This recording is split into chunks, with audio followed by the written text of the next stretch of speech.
Bienvenue ici pour cette table ronde, cette masterclass avec 3 invités où on va pouvoir et vous allez pouvoir les interroger, converser, échanger avec elles. Vous l'avez très probablement remarqué, plus que jamais, l'alignement entre les équipes commerciales et les équipes marketing est d'actualité. C'est un phénomène, il y a une trentaine d'années, on les opposait.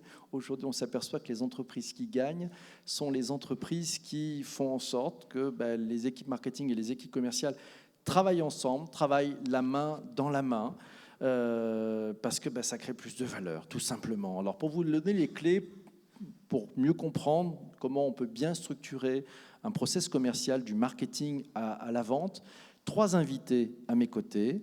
Julia Cames, elle est là, elle est directrice marketing chez HubSpot. Bonjour Julia. Bonjour PPC. Ravi de t'accueillir ici. Alice Talaga, responsable Lead Generation chez MV Group. Bonjour. Et puis, 3e, last but not least, Myriam Fenou, directrice commerciale chez Humans, l'agence conseil en stratégie digitale. Vous savez, il y a un stand d'ailleurs ici, vous pourrez échanger avec tes équipes. Bonjour à toi, Myriam. Bonjour, j'ai plus rien à dire, tu as tout dit. J'ai pas tout dit, non. Je vous propose que cette masterclass, je vous le disais, soit très interactive. Donc, je compte vraiment sur vous pour lever la main, on se pose les questions. Même des choses où vous dites, j'ai pas tout compris, ça a énormément de valeur. Le but, c'est que vous rameniez beaucoup de valeur dans vos entreprises dès aujourd'hui, puis demain. L'idée, c'est qu'on puisse être en conversation avec nos 3 intervenantes. Je leur ai demandé à toutes les 3 de nous planter le décor, de témoigner de ce qu'elles vivent et du comment elles s'y prennent pour vraiment structurer leur process commercial. On va commencer peut-être par toi, Julia. Il y a eu énormément de changements depuis la crise sanitaire. Comment ça s'est passé 2021 chez HubSpot ? Ça a été une belle année en 2021 pour HubSpot. On a fait 1,3 milliard de chiffre d'affaires. C'était vraiment de continuer d'évoluer avec nos clients. Donc en 2020, bien évidemment, on a eu une croissance exponentielle de clients existants qui ont pris plusieurs logiciels. Donc on a par exemple nos clients de logiciels Pro Enterprise, à 24%, ils ont tous au moins 3 logiciels. Donc d'avoir effectivement ce besoin de plateforme tout en un. Et on a aussi vu de nouvelles entreprises françaises un petit peu en difficulté avec le passage au tout numérique. Donc en 2021, c'était vraiment d'accompagner les clients pour leur permettre d'avoir une vraie compréhension du nouvel écosystème dans lequel ils se trouvaient. Et maintenant, en 2022, je pense que c'est une année aussi un peu compliquée pour tout le monde. Donc, comment on essaye vraiment de rester au plus près de nos clients, comme Humans, pour leur permettre d'accélérer leur croissance. On reviendra sur tout ça tout à l'heure. Merci beaucoup, Julia. Question pour toi, Myriam. Tu es directrice commerciale chez Humans, cette agence conseil en stratégie digitale. Globalement, tes grands enjeux stratégiques, tu peux nous en parler ? Alors, juste pour réexpliquer en 2 mots, donc Humans, on est une agence en stratégie digitale et on accompagne effectivement des ETI et des PME sur des problématiques d'acquisition et de conversion. C'est des problématiques auxquelles nous aussi, nous devons faire face. Et nous aussi, nous devons déployer ce type de stratégie pour être plus performants et pouvoir générer davantage de contacts. Donc nos enjeux majeurs, et ce travail a été amorcé en 2020, puisque ça ne se fait pas non plus, mais ce travail a été amorcé en 2020, sont notamment d'aligner effectivement le marketing et le commercial. Alors le fameux marketing, on en entend beaucoup parler, mais on entend parler et mettre en place les actions pour le faire. C'est déjà une autre étape en soi. Donc on en a pris conscience, mais on l'a surtout mis en place avec notamment on a déployé des stratégies de lead gen pour que du coup et d'inbound notamment pour générer un maximum de contacts. Et si on fait le focus entre 2021 et 2020, c'est plus de 38% contacts qui ont été générés. Donc les actions d'inbound qu'on a mis en place étaient plutôt efficaces pour justement générer ces contacts. Donc on avait le volume. Mais c'est bien d'avoir du volume, mais il faut que ce volume soit de qualité. Et il fallait qu'on puisse nourrir l'ensemble de nos directeurs commerciaux qui sont sur les territoires. Et là, on a plus de 35 directeurs de clientèle répartis sur l'ensemble du territoire. Et on devait aussi pouvoir nourrir sur l'ensemble des périmètres des prestations que propose Humans. Parce que pour faire simple, on a plusieurs agences, plusieurs directeurs commerciaux, mais à côté de ça, on a également plusieurs prestations. Donc, il fallait qu'on puisse nourrir sur l'ensemble de nos enjeux. Donc ça faisait partie des choses qu'on a activées, notamment en début 2020. Et après, pour aller plus loin, parce qu'une fois qu'on avait volume et du lead de qualité, il fallait qu'on puisse qualifier ces contacts. Donc on a mis une ressource en place qui nous permet de pré-qualifier les leads. Donc dès qu'ils sont générés par le marketing ou d'autres actions, ils arrivent sur une ressource qui les pré-qualifie, qui détermine quel est le besoin. Est-ce que Human, c'est la bonne réponse à ce besoin? Donc ça nous permet de réussir en réactivité, c'est-à-dire qu'en moins de 2 heures, le contact est rappelé. Et après, de planifier un rendez-vous avec le bon directeur de clientèle qui sera en mesure de bien traiter ce contact et d'apporter la bonne réponse. Et on s'engage à ce que le rendez-vous soit pris dans les 48 heures, parce qu'on sait qu'à ce moment-là, le sujet est important, le besoin est réel, et c'est rapidement qu'il faut pouvoir y répondre. Donc il y avait dans les enjeux cet alignement et d'aller jusqu'au bout. Et après, forcément, on veut aller plus loin, on veut pouvoir suivre toute la valeur du contact jusqu'à la transformation. Donc c'était pouvoir identifier justement les différents points d'optimisation. Donc ça faisait partie des deuxièmes enjeux, c'était de justement avoir une chaîne de valeur sans friction et d'analyser cette taux de transformation pour savoir si la problématique, c'était plutôt une problématique de marketing, c'est-à-dire est-ce que c'est le contenu qui faisait qu'on n'arrivait pas à transformer, ou aussi une problématique de formation de nos équipes, sales, qu'il fallait former différemment pour pouvoir mieux traiter ces contacts. Donc ça faisait partie des 2 enjeux majeurs. Et le 3e enjeu majeur qui était important, c'était de réussir le recrutement de nouveaux collaborateurs et l'onboarding de ceux-ci. Et à l'heure du directeur de clientèle 2.0, c'était important dans nos phases de recrutement de mettre en avant qu'on avait les outils permettant de répondre à leurs enjeux, avec notamment la plateforme HubSpot, puisque ça permettait de les séduire, de les rassurer et les rendre plus performants. Donc alignement, suivi et puis onboarding des équipes, si j'ai bien compris les 3 points. Merci beaucoup Myriam. Je voudrais qu'on passe peut-être à Alice. Alice, de ton côté, les objectifs stratégiques que vous avez entamés en 2020, quels sont-ils ? Pour répondre à ce que vient de dire Myriam, nous en opérationnel, ça s'est traduit par plusieurs choses. En 2020, déjà, on a entamé un gros changement sur Humans par un changement de marque. Donc ceux qui connaissaient Mediaveil avant, vous avez vu ce changement s'opérer. Donc c'est vrai qu'on a totalement changé notre identité, la charte, notre façon de parler, l'ensemble de nos visuels, etc. Et on s'est surtout concentré sur une refonte complète du site qui nous a permis vraiment d'avoir une machine à lead et connectée bien sûr à HubSpot qui nous a permis de mettre en place une stratégie inbound efficiente. Donc ça, c'est déjà la première étape. La seconde étape qui a été assez sport aussi en opérationnel, c'est qu'on a en fait migré de Pipedrive, un autre CRM, vers HubSpot. Donc, on avait 20 à 25 collaborateurs à migrer sur un nouvel outil. Donc ça, c'était un très gros challenge pour nous en opérationnel. On a dû s'équiper avec un prestataire externe qui s'appelle Truget, donc qui a été vraiment un gain de temps considérable pour nous, car ça nous a permis vraiment de migrer nos 25 000 contacts directement dans HubSpot en quasiment une fois ou deux. Donc ça nous a vraiment gagné un temps fou. Et à la suite de ça, on a du coup mis en place des formations pour l'ensemble des des directeurs commerciaux, pardon. Je suis des formations professionnelles. Et ces formations, du coup, fallait être grâce à HubSpot, ce qui était plutôt pratique, c'est qu'on avait un tas de nouvelles fonctionnalités à leur présenter qui allaient en fait leur faire gagner du temps au quotidien. Donc il a fallu vraiment les accompagner au changement, quelque chose qui n'est pas toujours facile dans une entreprise, et on a mis ça en place. Et désormais, l'onboarding des nouveaux arrivants Humans se fait par des formations qui fait partie de notre parcours d'intégration pour les mettre dans le bain dès le début. Donc ça, c'est vrai que c'est comme ça qu'on a répondu en opérationnel à ces enjeux-là de 2020 à ce jour. Et parallèlement à ça, parce que là c'est très commerce, côté marketing, on a mis en place, comme l'a dit Myriam, une stratégie complète d'inbound marketing. Quand je dis complète, c'est qu'on a couvert par du contenu l'ensemble des expertises Humans. Donc là, c'est vrai que ça a été assez sport parce que, au final, on a construit quasiment 30 livres blancs en 2 ans pour couvrir l'ensemble de ces expertises, pour pouvoir nourrir nos prospects de contenu qualifié en fonction de ce qui les intéressait.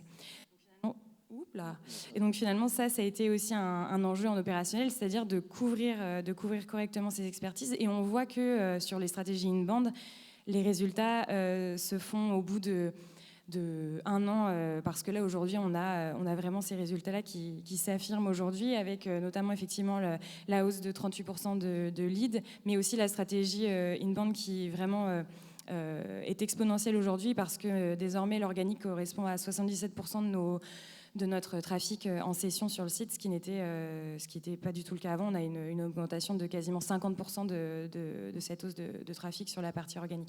Comment vous avez fait avec cette croissance? Parce que c'est quand on a ça qui rentre, tout d'un coup, okay, ça, c'est très fort. Vous avez mis quoi en place? C'est ce que aussi, Myriam en a déjà parlé. J'étais sûre que j'allais l'appeler Mimi à un moment donné. Donc c'est Mimi. Hein, voilà. En fait, on a effectivement trouvé une personne pour ce traitement des leads, parce qu'aujourd'hui, on a une génération de leads qui est assez forte. On a entre 350 et 500 leads qui tombent tous les mois. Donc au début, on s'est dit c'est super, il y a plein de choses qui rentrent, mais très vite, on s'est rendu compte que avoir des leads c'est bien, et les traiter c'est quand même mieux dans l'idée. C'est pour ça qu'on a embauché une personne qui s'occupe de ça. Donc pour ceux qui font de l'opérationnel, on a créé un pipeline dédié à ce traitement des leads entrants, vraiment pour que ces leads soient traités dans le bon ordre, dans la bonne priorité.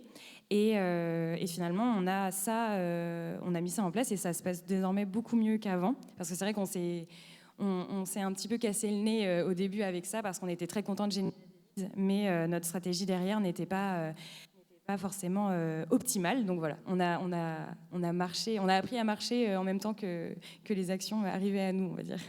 Alors pour ceux qui aiment les tweets, donc avoir des leads c'est bien, les traiter c'est mieux, vous pouvez en profiter, plaisir d'offrir. Une main se lève, une question peut-être, je ne sais pas si on peut passer le micro, est-ce que quelqu'un a un micro en main? Si tu peux te lever, s'il te plaît, ça va aider la personne qui t'amène le micro. Voilà, tu te présentes rapidement et ta question, et c'est parti. Merci. Oui, bonjour, Alexandre, Société Getit. J'avais juste envie d'avoir un petit peu plus de détails sur ce pipeline une fois que le lead arrive. Voilà, quelles sont les principales étapes, ce genre de choses. Ouais. Mimi, Alice. Ouais, je vais pouvoir répondre. En fait, on différencie 2 types de demandes entrantes chez nous. On a tout ce qui va être demande de contact, demande d'audit, ce genre de choses. Donc là, on les fait tomber dans des étapes dédiées. Donc on a appelé ça demande de contact et demande d'audit, très clairement. Ensuite, on a tout un autre type de lead, parce qu'au-delà des demandes entrantes, on a aussi toute la génération lead générée par ces fameux livres blancs. Et c'est là où en fait on ne fait pas tout tomber dans le pipeline qu'on a appelé le pipeline pre-sales. On a élaboré une stratégie de scoring qui nous a permis d'isoler en fait ces leads qui sont plus matures pour nous, c'est-à-dire plus qualifiés, qui ont fait plus d'actions sur nos sites, et on les a isolés dans une colonne dédiée qu'on a appelée MQL plus 60 points, c'est comme ça qu'on... Qu'est-ce que ça veut dire MQL? Parce que moi, c'est un nom de code, c'est quoi? Ouais, c'est là où ça commence. C'est ça le docteur? En fait, MQL, donc, c'est Marketing Qualified Lead. C'est une façon pour nous de séparer les leads qu'on appelle des leads bruts, donc des gens qui n'ont pas forcément formalisé, comme disait Myriam, une demande très claire avec un besoin très précis, mais pour autant qui sont entrés en base et sur lequel il faut garder un œil au quotidien. Parce que forcément, si on a une très grosse boîte qui tombe, effectivement, on ne va pas la traiter directement, mais les personnes au commerce sont quand même contentes si on a des belles marques et des belles targets qui tombent comme ça, donc il faut garder un œil sur ces personnes-là. Et donc ça fait partie des colonnes. Ensuite, dans les autres colonnes, on a aussi les colonnes issues des salons, des webinars, et en fait on les isole de manière très distincte, parce qu'on ne les traite pas de la même façon derrière sur la partie qualification. Myriam pourra en parler mieux que moi. Julia, je sens que tu veux réagir, vas-y. Je valide complètement ce que font Alice et Myriam. J'ajouterais donc MQL is the new SQL. Donc un deuxième tweet s'impose. Nous, l'attribution marketing est assez importante. Donc, c'est-à-dire les ventes clôturées vont venir un gros pourcentage que je ne peux pas partager de campagne marketing. Et je veux partager avec vous quelque chose qu'on a... Tu peux pas partager, mais c'est environ combien? C'est plus de 50. C'est plus de 50? Voilà, exactement. Ah ouais, c'est un gros Donc, pourcentage. message à mes commerciaux que oui, on ramène beaucoup quand on se demande que fait l'équipe marketing. Et je veux partager avec vous quelque chose qu'on fait à HubSpot, parce que HubSpot, oui, on est un logiciel, mais on fait aussi la méthodologie inbound et on a des besoins de prospection toujours plus importants. Et donc sur effectivement ce formulaire dont parlait Alice, et quand on a effectivement un livre blanc, et on va l'appeler plus top of the funnel, donc on sait qu'on va aussi brasser des leads moins qualifiés ou plus qualifiés. Et on a fait un petit test et qui marche très bien, que je vous conseille. Donc en fait sur le formulaire de contact, on a ajouté une petite case, je souhaite parler à un responsable commercial rapidement. Donc en fait cette petite case va envoyer le message, ça c'est du MQL, c'est-à-dire que c'est quelque chose qui doit être priorisé. Et ça va être envoyé directement aux équipes commerciales et ils doivent le traiter sous un jour. Pas 2 heures, je suis assez impressionnée. Mais voilà, ça marche pas mal. Myriam, moi j'aimerais que tu nous donnes un petit peu un truc quand même. C'est quoi une bonne plateforme ?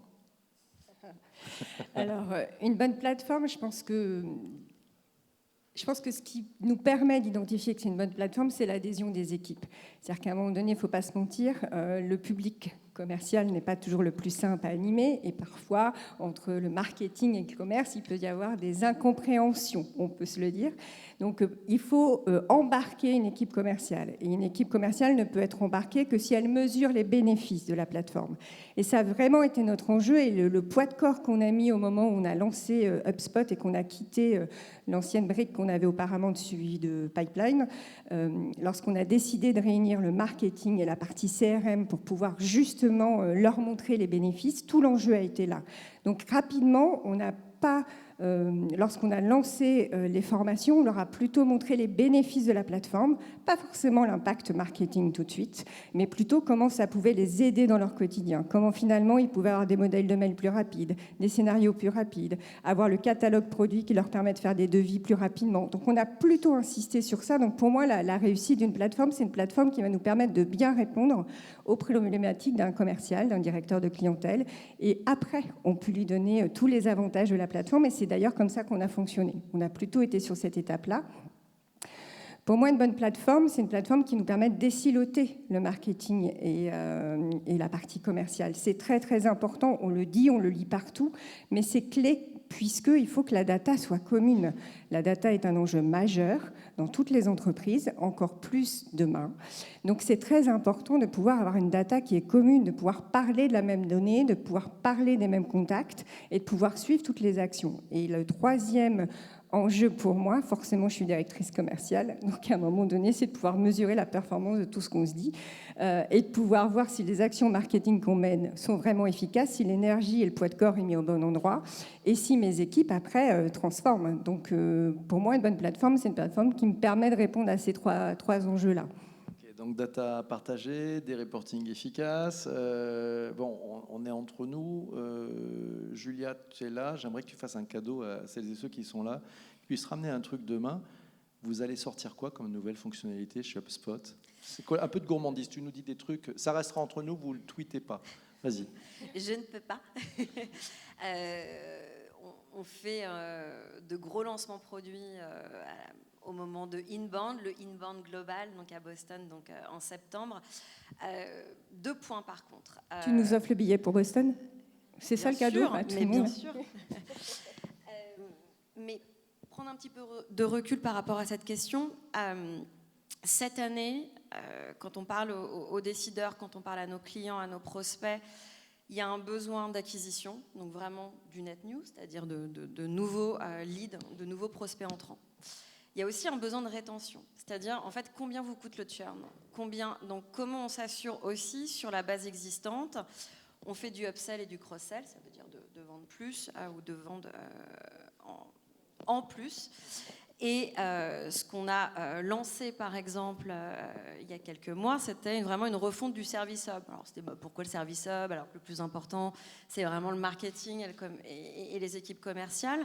Non, parce qu'en fait, vos équipes de service client, c'est elles, en fait, qui vont participer de la rétention. Donc, chez HubSpot, par exemple, notre équipe Customer Success, c'est aussi le garant de la rétention du churn.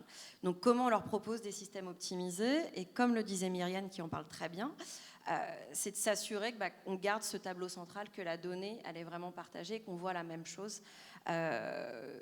qu'on soit dans le département commercial, marketing ou service client. Un petit spoiler, mais le commerce, donc le commerce c'est le nouveau e-commerce, encore une petite punchline. Wow. On a vu bien évidemment l'année dernière énormément de nouveaux clients en retail qui se sont retrouvés, voilà, il faut que je fasse ma transfo. Et donc, comment on optimise et comment on affine effectivement les besoins de nos clients dans cette industrie. Voilà. Ok, c'est tout, on ne saura pas plus de. Pas plus, mais choses. bientôt, quelques mois. Voilà. Ça arrive dans quelques mois, Je donc t'envoie un il faut petit avec grand plaisir, puis tu leur enverras un mail à tous, c'est important. C'est vendre mieux aussi dans des indicateurs, c'est ça? Parce qu'on en parlait dans la conférence précédente. Comment vous arrivez à amener ces choses-là, justement? C'est vraiment dans l'ADN d'HubSpot, effectivement. On part toujours du principe qu'on accompagne et qu'on personnalise. Donc, en fait, nos équipes commerciales comme de service, c'est pas d'avoir un pitch et de vous vendre tout le package, toute la plateforme et on se reparle dans un an parce qu'on sait que justement on va pas fidéliser comme ça. Donc de prendre le temps de comprendre vos besoins, d'évoluer avec vous. Et donc ça peut commencer sur un pack pro, sur le logiciel marketing qui va être le plus important pour vous. Et au fur et à mesure, vous allez vous rendre compte que mon équipe commerciale a aussi besoin d'un logiciel performant. Et voilà, donc vraiment d'évoluer plutôt que de prendre tout le package qui ne va pas correspondre à vos besoins à cet instant T. Je voudrais savoir dans la salle, est-ce qu'il y a des... Alors il y a une main qui se lève là, si on peut lui amener le micro. Merci, lève-toi, n'hésite pas. Merci, debout, comme ça on peut te voir. Merci à toi. Je te laisse te présenter rapidement. Bonjour, Didier Lecomte, je travaille au groupe La Poste, et en particulier sur les données dans le domaine marketing. Je ne connais pas bien HubSpot. J'ai des collègues situés non loin de moi qui connaissent mieux, beaucoup mieux, mais c'est pas. En fait, néanmoins, ma question porte sur justement HubSpot. Et vous commenciez à parler de la roadmap un peu. Moi, j'ai suivi une très bonne conférence ce matin sur le psychomarketing. La question que je me posais, c'est est-ce que dans HubSpot, il y aura une possibilité, peut-être, ou c'est déjà le cas, de suivre en quelque sorte au niveau interlocuteur le statut de maturité, son évolution dans un processus de décision. C'est-à-dire, est-ce que ça fait partie, on va dire, de HubSpot que de savoir caractériser à un instant T un client en se disant, lui, dans sa phase de décision, de réflexion, il en est là. Voilà. Merci Didier. Julia. Ouais, très bonne question. Myriam, tu veux en parler aussi? Non, mais en concret, c'est top. Bien évidemment, les conversations intelligentes, c'est-à-dire qu'on a un outil qui va permettre effectivement de voir pendant tout le parcours du prospect au client qu'est-ce qui s'est passé et d'avoir en fait des warnings, c'est-à-dire de se dire quand il se passe ça, en fait, on va pouvoir ajouter le score et de se dire ok, là on est prêt. Et ça permet de vraiment segmenter sa prospection, d'autant plus importante quand vous avez des segments différents des industries, etc. Donc d'évoluer. Donc c'est déjà en place. Myriam. Alors, Alice en parlerait mieux que moi, mais effectivement, tout l'enjeu est là. C'est-à-dire qu'une fois qu'on a branché les outils, on a de la donnée et c'est après de l'exploiter.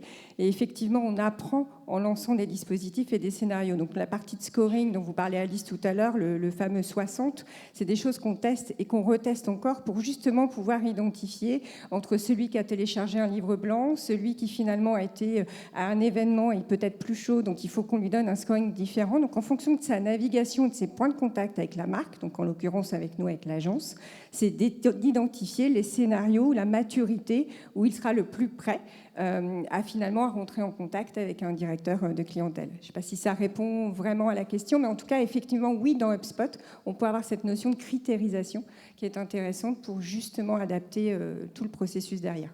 Donc on voit bien que c'est vivant. Une autre question dans la salle, on passe le micro, je te laisse te présenter. Bonjour. Sandrine GetQuanti. GetQuanti, ça permet d'identifier les visiteurs du site web. On avait animé avec Julia un webinaire justement dédié sur l'upsell, le cross-sell. Et ma question justement est pile en lien avec la question d'avant sur les interactions individuelles. Est-ce qu'il est prévu sur HubSpot, et peut-être que ce sera ce que tu vas annoncer en septembre, la possibilité d'agréger tout ça au niveau compte, puisque aujourd'hui on parle de plus en plus d'ABM, d'account-based marketing, et c'est génial d'avoir un scoring individuel, mais si on a un scoring entreprise, qu'on peut évidemment aussi matcher avec GetQuanti, tu le sais. Donc nous, on attend beaucoup ça, de pouvoir matcher ces éléments et de pouvoir tout agréger au niveau compte. Julia, il y a des demandes, alors. Nous qu'est-ce que aussi, tu on leur réponds? attend. J'ai une pression, je me suis dit pourquoi j'ai pas. Absolument, c'est un gros besoin. Vous n'êtes pas la première à en parler. Et donc, oui, c'est absolument dans la roadmap. C'est bon, on n'aura pas la date, mais c'est dans la roadmap, donc tout va bien, ils vont le développer.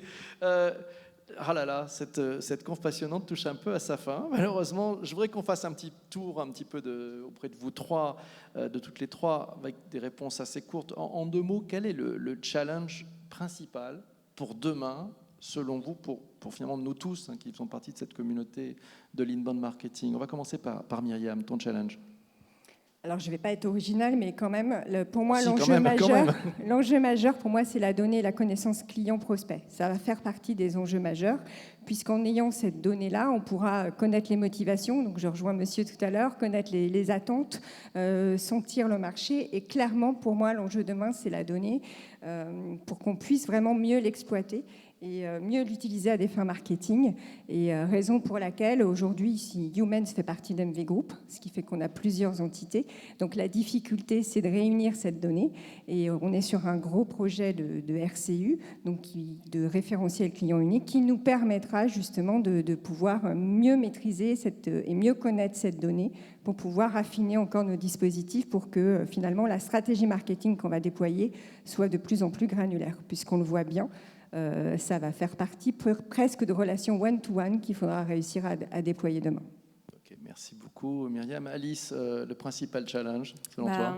Je vais être en lien total avec ce que Myriam vient de dire. Effectivement, on est Ça sur serait dommage qu'à la fin, on soit en désaligné sur le commerce et le marketing. C'est plutôt bien. Et ouais, on est aligné pour le coup. Non, on est effectivement en train de travailler sur ce fameux RCU qui est un gros challenge pour nous, parce que moi, je suis groupe, j'ai la casquette groupe et effectivement, l'idée est de réunir vraiment l'ensemble de nos prospects et clients au sein d'une BDD unique en réunifiant des données, notamment de facturation, le RP, etc., et des données de production, pour pouvoir justement faire redescendre de la donnée dans HubSpot, de la donnée qui est mise à jour quasiment instantanément, et qui nous permettra ensuite de faire des scénarios beaucoup plus poussés sur nos clients notamment, et basés sur des critères que nous n'avons pas, parce que ces données sont actuellement, par exemple, seulement dans la facturation, donc on ne peut pas les avoir directement dans HubSpot. Donc ça, c'est un gros challenge. Pareil, moi, je me poste aussi en opérationnel, mais sur, bien sûr, l'élaboration de scénarios automatisés beaucoup plus précis et sur l'ensemble de nos clients et prospects,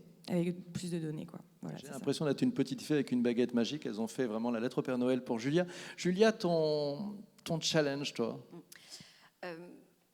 Le challenge à mon échelle pour le département marketing, c'est vraiment de continuer d'innover et de continuer vraiment d'avoir un volume de prospection via des campagnes à forte valeur ajoutée.